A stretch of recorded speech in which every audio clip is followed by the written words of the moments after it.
Layers is an immensely powerful way in Photoshop to composite several images, add text to an image, or even add vector graphics, graphics that originate in Adobe Illustrator, for example, that are made up of points, unlike Photoshop, which is made up of pixels.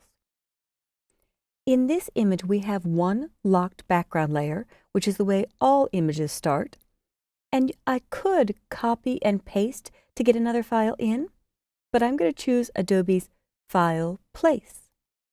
And when I place, I could choose a number of Photoshop formats. I could choose .ai for an Illustrator format or thousands of different image formats. I'm going to select the pair.psd Photoshop document. And when I double-click or hit place, it puts it in this bounding box, this frame that allows me to scale the image. Now I'm going to move the pear to the upper left corner, and my goal is to make this Mardi Gras pear look like he is actually watching her dance. I'm going to hold down my Shift key as I grab the corner and let go of my mouse first. Holding down Shift as you grab the corner when you are scaling keeps it proportional. If I let go of Shift before my mouse, it might get really wide or really tall. It would be disproportionately scaled.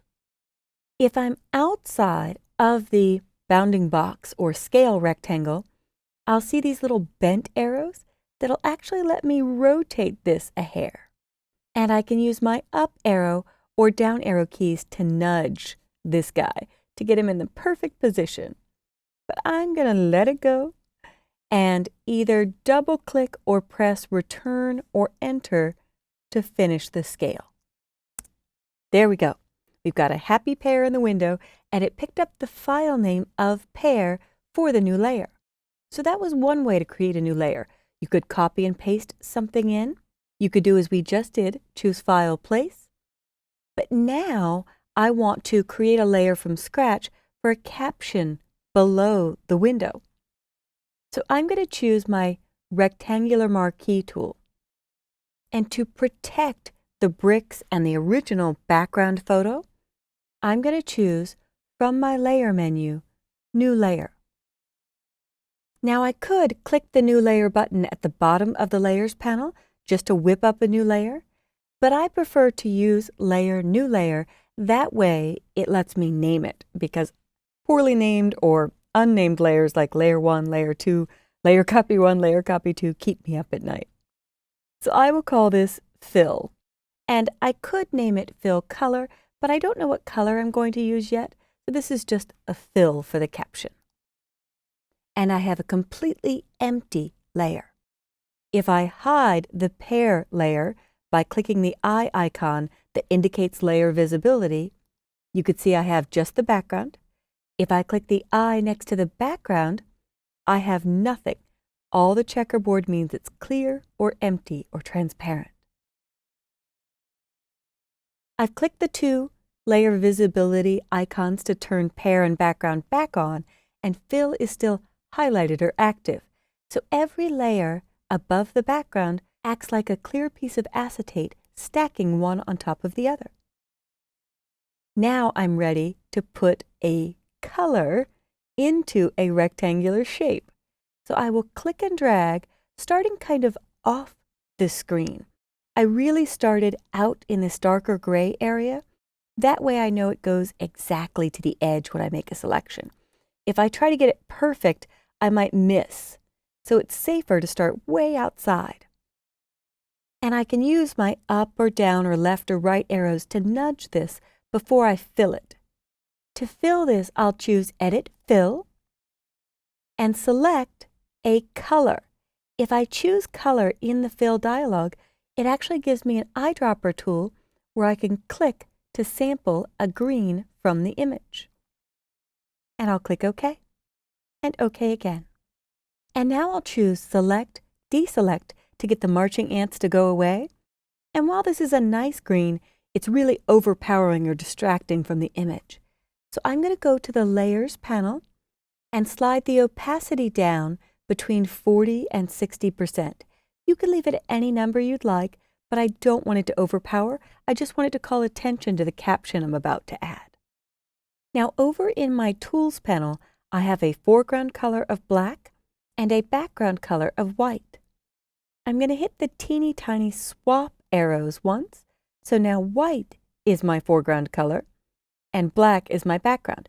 The reason I chose white is so that when I add text, it puts it in white. If I click my horizontal type tool once and click once on the image, I can type dance like nobody is watching. And I was playing with fonts earlier, so it picked up my Arial Rounded 66 point. I'm going to do Select All, and you may not have Arial Rounded.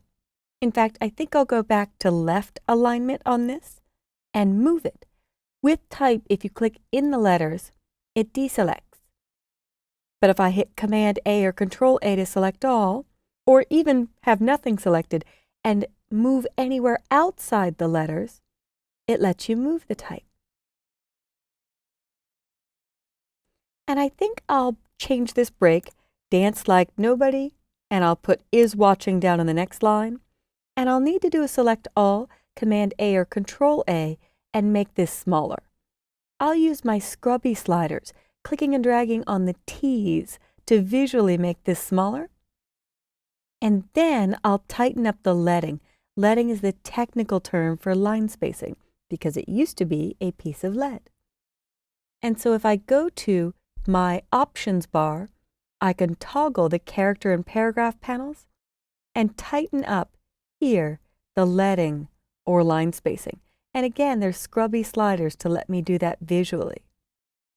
To make the text more readable and have better spacing from letter to letter, I'll choose optical. And if I want to play with fonts and find something more funky for this caption, I can click right in the font name. I believe the default font is Myriad Pro, or it may be Minion Pro. So if you see those words in your type portion of the options bar, click directly in the words, but not the arrow to the right in the words, and hit your down arrow key on your keyboard, and it will go alphabetically through every font on your system. Now, I purchased Arial Rounded, so I think I might settle on that. Chalkboard is nice too, but I'll go back to Arial Rounded.